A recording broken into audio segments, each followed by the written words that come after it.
Vince Gilligan, Rhea Seehorn, and Karolina Wydra.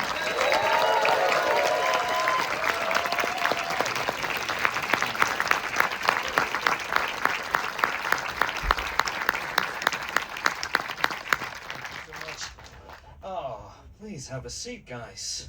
Congratulations.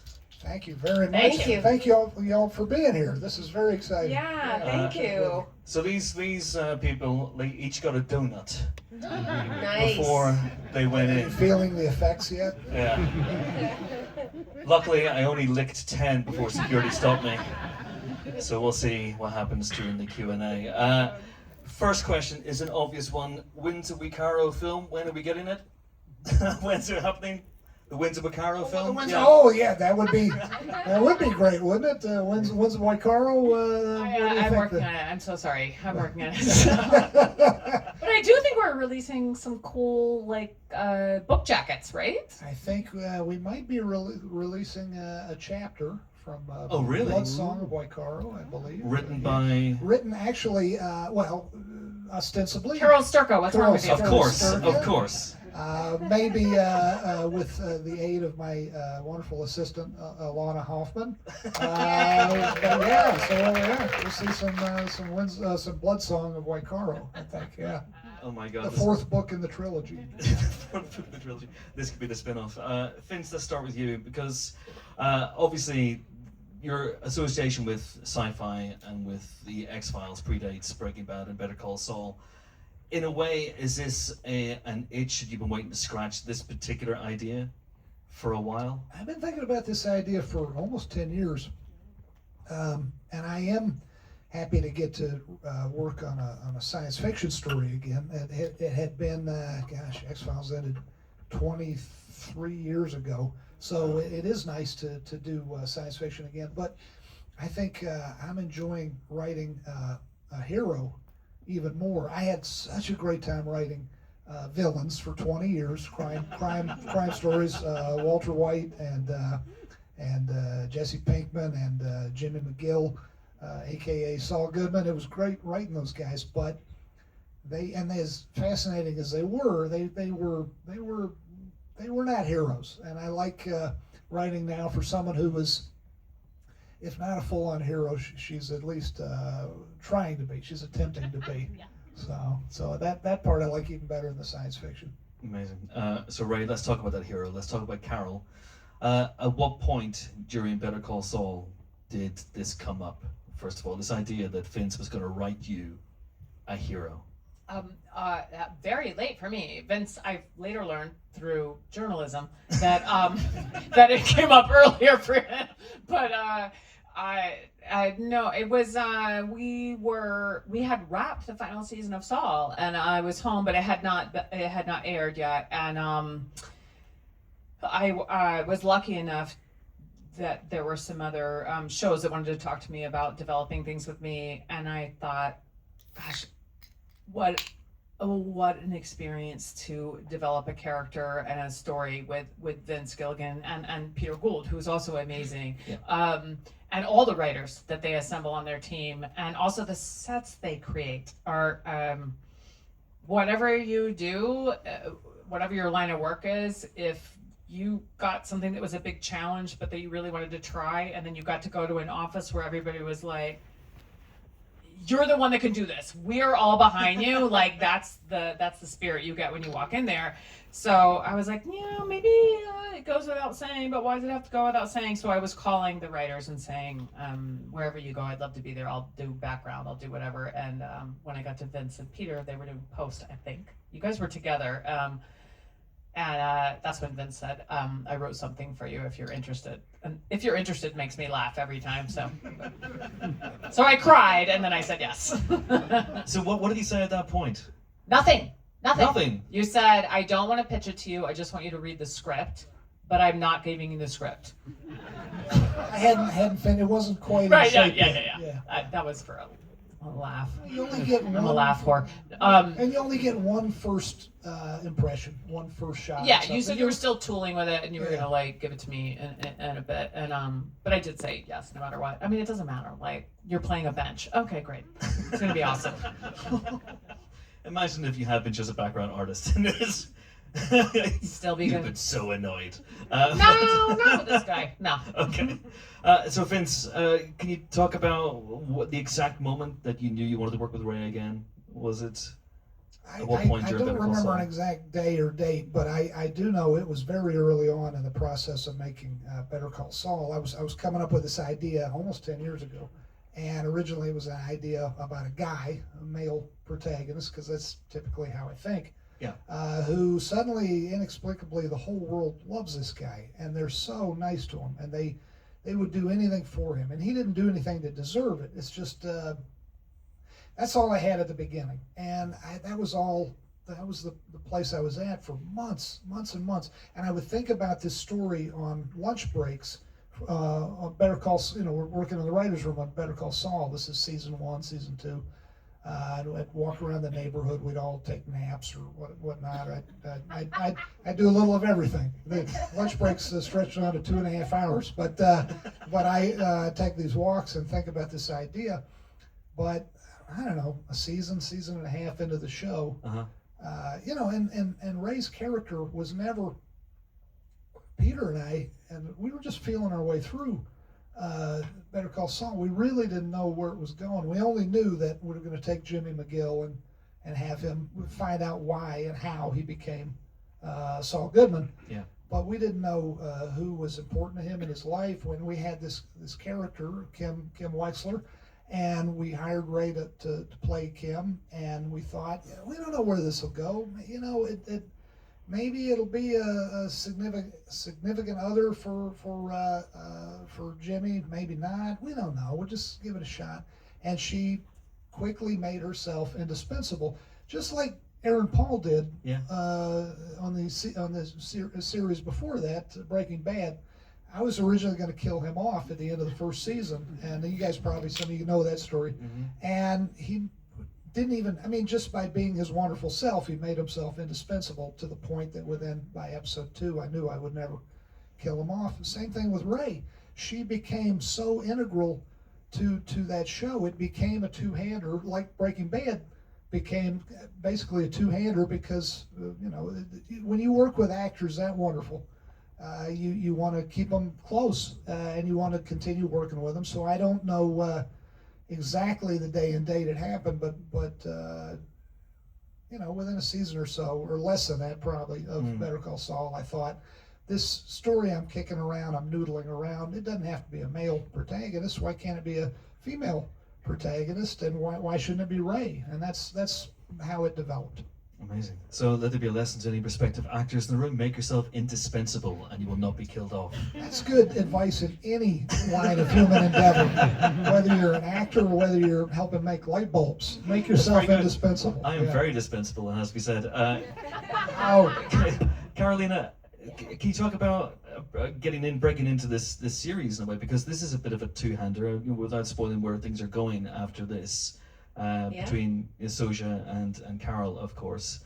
Can you talk about becoming attached to the series and becoming attached to this incredible concept? Yeah. Well, I auditioned. When I auditioned for the series, I got sides from a third episode, and then I got. So I didn't know much about the series. I just knew a little bit about the character, and then when I tested for the series, I got the first two episodes. And I was just blown away by who Zosha is, what Vince created, the world that he created. Mm-hmm. And I was literally like, holy shit, what is going on? and it was just incredible to read something that was just, so different and original and something that's never been done on TV before. Mm-hmm. This world, this character, and so that my journey began there, and like, my God, what's been the most incredible experience? I still can't believe I'm here. I'm still pinching myself, I'm like, how am I here? What's happening? And I was a huge fan of Vince's forever, and I was the same. I was the same way. I'll do anything. I would ask my team, I'll do background, anything, please. I want to be in the Vince Gilligan world. So I'll play a bench. I'll pay a bench, anything, please. And so you should maybe write a show about benches. I'm just saying. You should definitely do that. Yes. Just like benches in a park, benches in a city. They could be. There's a lot of stories there. Yeah. Something. I feel very grateful to be part of this and to work with Vince and Ray, who's absolutely magnificent, and I'm just in awe of her. Truly, she's just These two are so wonderful together. You guys are so, thank you. and a lot more to come. A lot of great stuff. You guys together are just wonderful. You're magic. So. Also, you We had guys, I got such a to good time taxi. I together. love telling the story, and I gotta say, I got to taxi the C-130 that you see, that plane that you saw. I really got to taxi It's really that her plane. doing it. Yeah. That's really me doing it. I mean, what is going on? That was pretty special. And you know how to operate the excavator. Yes, I do. So So that's a all thing. sorts of new I special do a lot of skills. things, so if you need digging anything, call me. I'm I a love pro that. Just professional think at of the using special excavators. skills column now on your resume. Yes, that's on my resume. Taxi C-130, check. Excavator, check. So when you read that episode 2 for the first, because your character Sosha has an amazing introduction, Yes, did you thank think, you. okay, well I'm not going to be actually taxiing the plane down the runway, that's going to be special effects, or is going to be someone else? Absolutely. I mean, yeah, I never thought that I'd actually get to do that. And at first, the pilots were not sure for insurance purposes. And then we spent a day rehearsing, getting to know the plane, understanding how the plane works, all the buttons, and because obviously the world that Vince created, these people can have muscle memory of being the best pilots in the world. Whatever they operate, they're the best at. So we did a lot of rehearsals and we talked about it, and then after a day of rehearsal, they felt confident for me to do it, and that was. Yeah, to brag on you. Yeah, exactly. They were very impressed with you, and because when we originally talked to the pilot and the crew, and they had just come from Malaysia, That's and right. Yes. Malaysia straight to Albuquerque, and yeah, for for With yeah. a plane, yeah, and it's like a 50-year-old, 60-year-old It's plane. a 70 Wow. 70-year-old plane. It's Yeah. built. It was 71. Now it was built in 1954. And guess what they It's have a for- military plane, correct? It was originally that Yeah. is a commercial, an old military.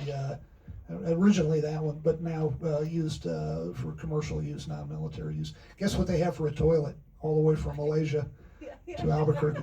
A 5-gallon bucket like you get at the Yeah. Home Depot with a seat on it.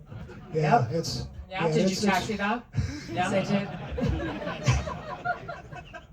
They were very impressed with you, and because originally they weren't going to let you touch the controls, and then you They're so sweet. Yeah. you impressed them because you listened you. and you clearly you knew what you were like, I'm going to do this right, and you did. So That's amazing. And I'm terrified. I mean, but I'm actually terrified of flying. So it was great to understand it, and it kind of made me feel more comfortable now, being on planes. Yeah, I just had a lot of conversations with them. I just picked their brains about because they used to fly commercial planes, and now they fly that plane. They came out of retirement actually to operate that plane. That's amazing. Ray, did you pick up any special skills in this? Anything that you hadn't done before on screen? Wait, how many episodes am I allowed to talk about? Only 1 and 2? 2. Oh, okay. 'Cause, digging graves. I learned Yeah, that. that's yeah. new. Well, especially with a shovel and then a pickaxe. What else? So there's more in store, is what you're saying. There, I can expect. there is. I had the great pleasure of not playing a character that's supposed to be excellent at everything. Yeah. And so even when people would ask me, like, what do you think's going on? Like, the virus, what do you think? And I was like, my character doesn't know. So that's where I'm staying. I'm just going to live there. No, one of the great skills, I think, if I was honest, one of the biggest challenges and one of the most blissful challenges on this was finding the tone with Vince. These wild swings he takes from bleakly, psychologically dark to comedic. We had to find those together, and sometimes you have to hear them or see them before you know what a scene can support. How far can the bow swing each way? And it's very challenging as an actor, but it's also the challenge every actor would want. Absolutely. So. There's a moment when you're on Air Force One, which is a phrase I didn't think I'd be saying before I watched the show, and you're on Air Force One and you slide across. You're angry, and then you do a slide across. It's one of the funniest things I've seen in a long time.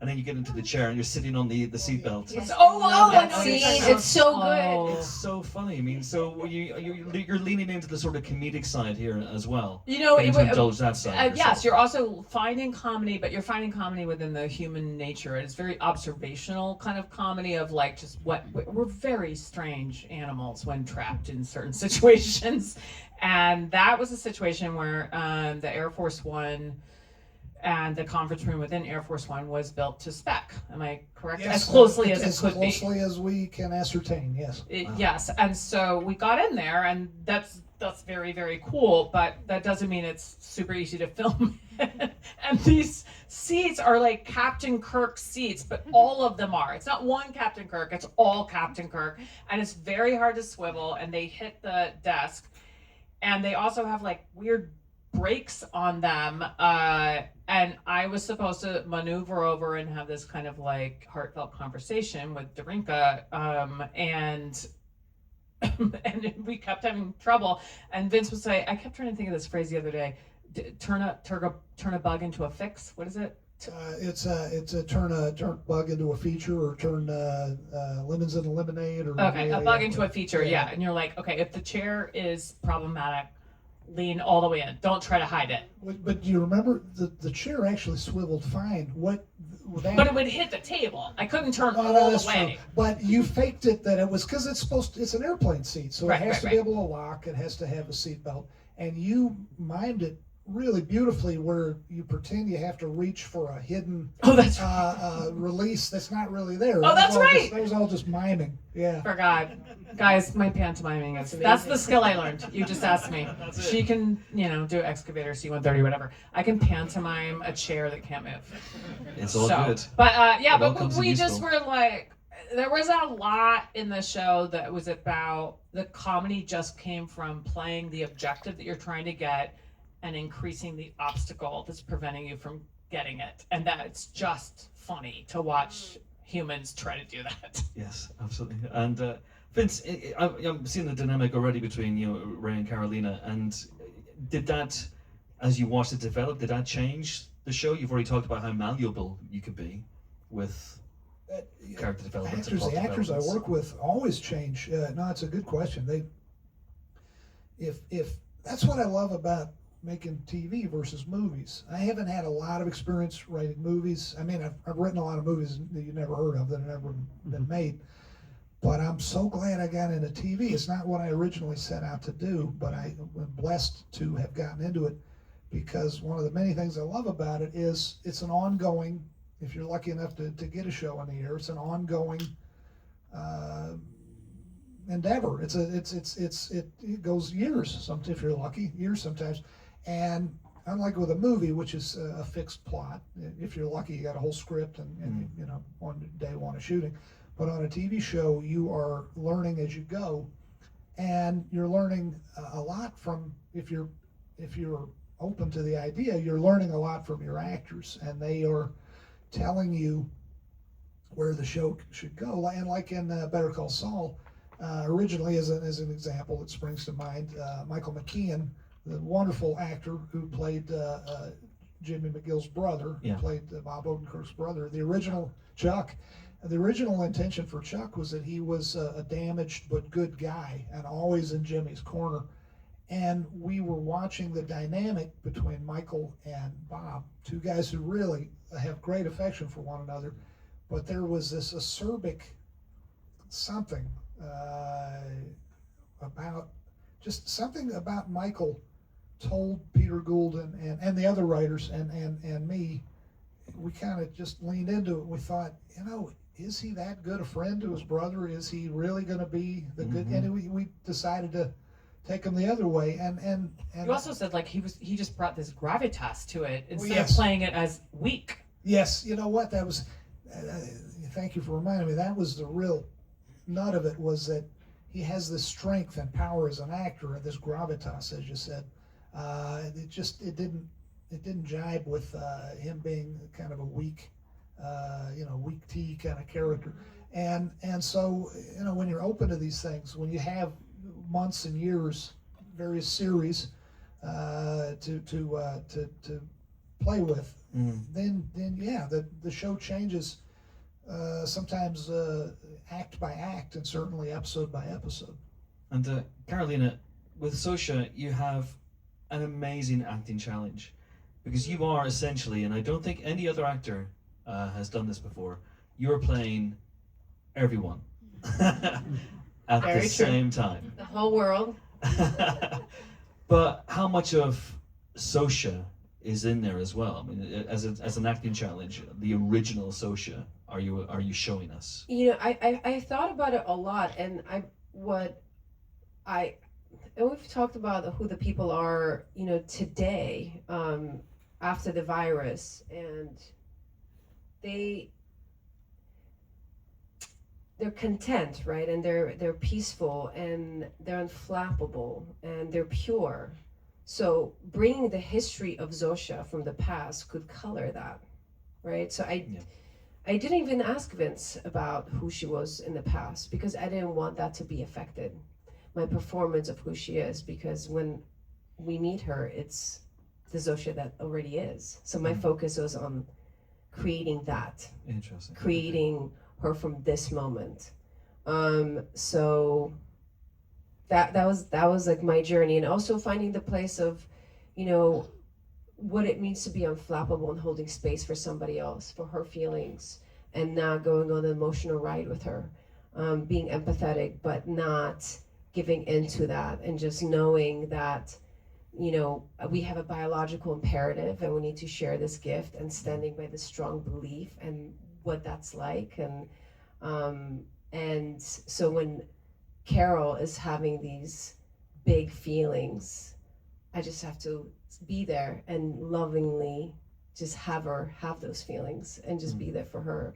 So that was a bit of a challenge sometimes, not to mirror her emotions and go on that journey with her. Yeah. You know, but yeah, I just stayed with what is today, who she is today.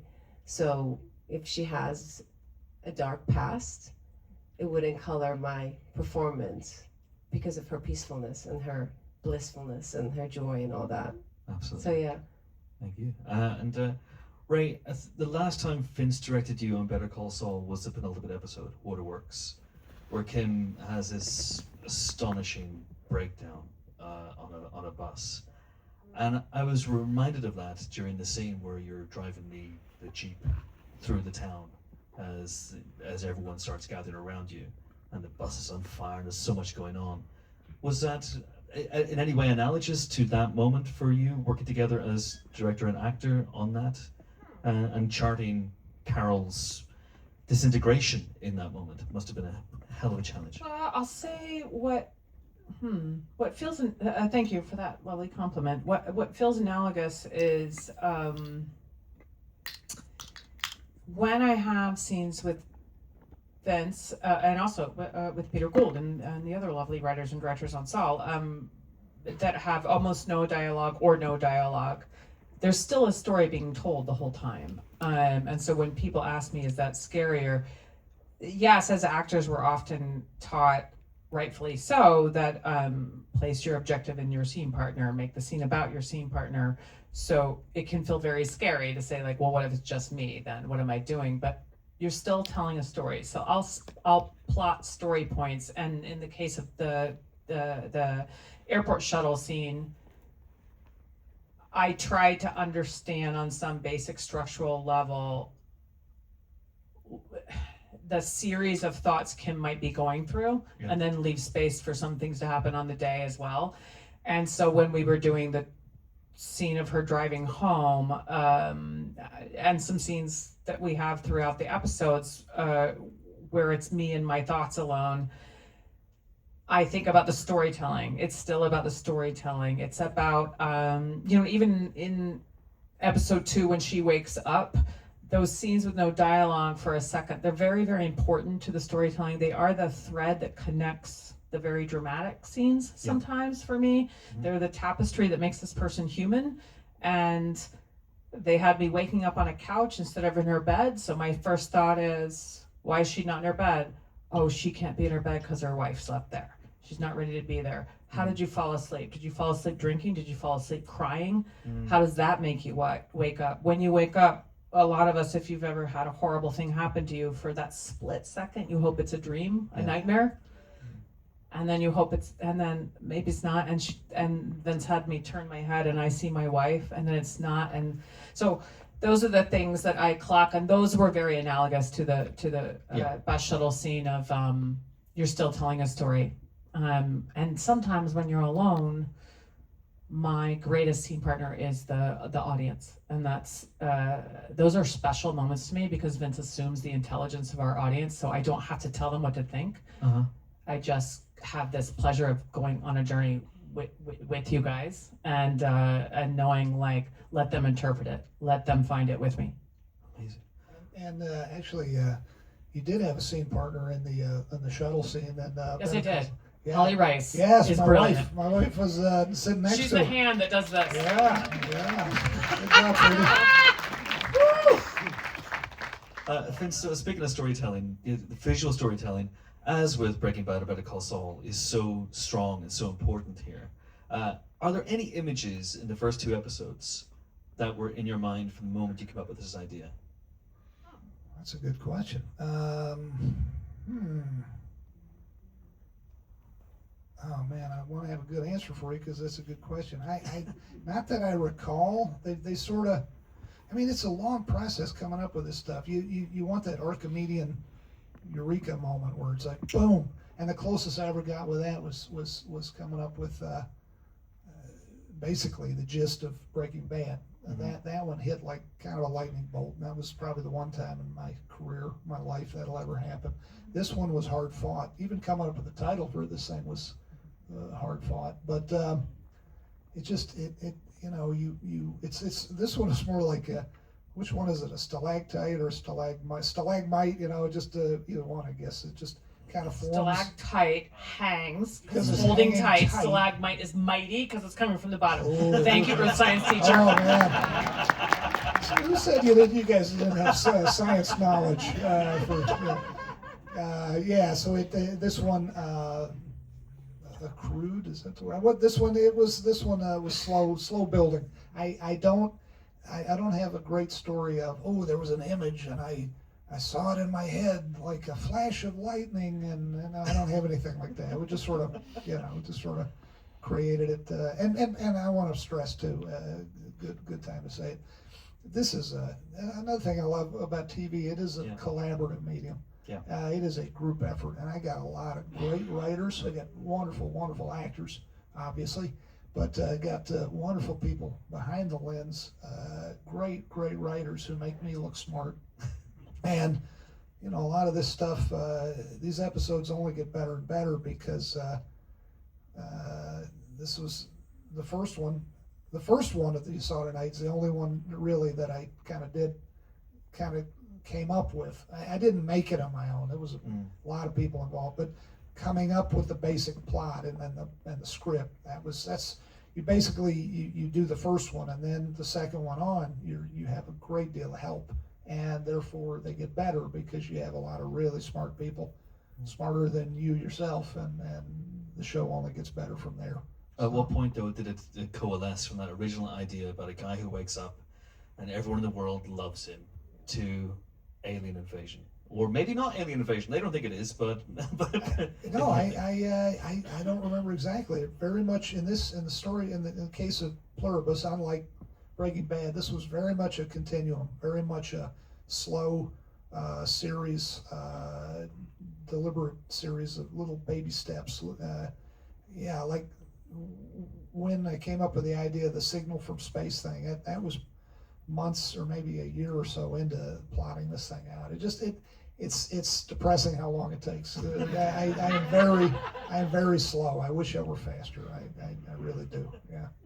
We're going to let you guys go now, but Ray and Karolina, when you read the scripts for the first time, and Ray, did you discover while you were reading the script for the first time that it was aliens? Or did you know that at all going into it? I don't think we're concluding that it's aliens at this point. I'm not sure it's aliens. All right, well, whatever it is Okay. is beaming to our planet from 600 light years away. But Yes. did you know that aspect of of the Well, show? you guys just watched 2 episodes, Yes. correct?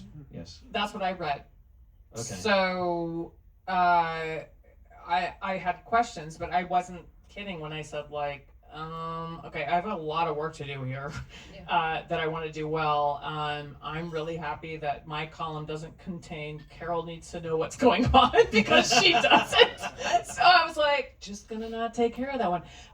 Yeah, I mean, I'm curious because I'm a fan of Vince's shows as well as having the incredible fortune to be in them, but I don't know exactly what's going on, and I don't ask a lot of questions about it. I am much more interested in the questions it raises about human nature, and that's one of the reasons I do like psychological sci-fi. Is it's about, like whether it's Black Mirror or Twilight Zone, or even with literature, Brave New World, one of my all-time favorite books. Taking the society that looks very much like the one we live in, reframing it through some fractured device that is this sci-fi element that has happened, and saying, are you sure you know the answers to the questions about yourself that were so black and white yesterday? And that's the stuff I dug into. I wouldn't say it's aliens. I would say I don't know if it's I don't think it's alien. Well, We're still not sure. I mean, it doesn't. I mean, they don't know why. I mean, but why she's the an other- alien, why- obviously. Right, I'm yeah. kidding. Really? I'm still kidding. Yeah. but, I come from another planet. Yes. But it even says like they don't even know why they didn't get it. They know that's a psychic glue. It's a signal they get from outer space. But aliens is. Vince, why? well, no, I mean, we're all very used to wonderful M. Night Shyamalan movies with great twists. Sometimes the best twist is not much of a twist at all. You might know everything you already need to, right from everything you've seen, you might know everything you need to know. I mean, if you take this guy at his word, the guy on the TV set, Davis Taffler, Yeah. That's you what- might know everything you need to know if you take him at his word. He just happened to be nearby and was wearing a suit. So I believe him. So great. So great. I think obviously there was extraterrestrial technology involved, as he said, but it doesn't mean there's any aliens on planet Earth. So. All right. Well, very last question for all three of you. If this were to happen in real life, would you rather be on the Carol side of things or the everyone else side of things? That's a good question. What do you ladies think? Carol. 100%, not just because I'm playing her. Just like, one of the things that occurred to me when we had like in-depth conversations in the crew and the cast All the late time, night, we were like, just about the stuff that this would bring up, the philosophical questions that unfolded into another question and another question. And for me, the idea that I could never be not just independent thought, but I couldn't be surprised by independent thought ever again. I would never read a book again. There's no art. There's no art. Like, there's nothing like that. there's no belly laugh ever again. Because comedy is somebody surprised me, right? And I was just like, no, then that's not joy. That's not joy. However, I mean, then I like backtrack and I go like, right, but ultimate peace. Yeah, there's a lot of stuff where I'm like, that's very selfish. So that's selfish of me. I don't know. I'm Team Carol with reluctance. Karolina? I mean, I think I'll be the same. Yeah. As much as the world, I wish part of that world was here. The goodness, no suffering, no prejudice, and peace on earth. There's no crime. We communicate telepathically. That could be really fun, But you have to give up your individuality. That would be really, really hard. Absolutely. Vince is like John Lennon got his wish, but it just comes with a shitload of caveats as well. Yeah, it does, doesn't it? I'd want to be as chill as Mr. Diabate. That guy is living the dream, right? But I'd be like with all those. I think I'd be freaked out. I think I'd be more like Carol, but you'd want to be Mr. Diabate, but then you're with all the lovely ladies, and then you're thinking, Vladimir Putin's in there somewhere. It's just like, and you get that in your head, and you're like, man, this is not living the dream anymore. So, yeah, so having, all joking aside, having said that, part of the point of this for me is to not tell you guys what I think. I really want the audience on this show, even more than usual. I want you guys to decide for yourselves how you perceive it, what the point of it is. I've been saying a lot lately in interviews, when you watch The Walking Dead or when you watch The Last of Us, really great shows, but there's no question about it. You don't want to be a zombie. You don't want to be a mushroom person. But in this show, kind of the point of the setup is that back and forth, potentially that's there for you, the audience, to say, okay, yeah, this is really bad. I've lost, you'd lose your individuality. But then maybe in an episode or two, you're thinking, yeah, but I don't know, there's a lot to be said for this. Right. But then in an episode later, no, maybe not so much. But I like, it's up to you guys. If you could firmly be on one team, Team Zosha or Team Carol right from the get-go and not change. But a delightful thing for me would be the possibility that people will watch this and their viewpoint would shift as the episodes progress. But that's entirely up to the viewer. Well, it's beautifully set up, Vince, because new episodes of Pluribus are on Apple TV every week from now on. So do enjoy those. I hope you enjoyed this as well. Will you please give it up once again for Karolina, Ray, and Vince. Thank you so much indeed. Thank you. And enjoy.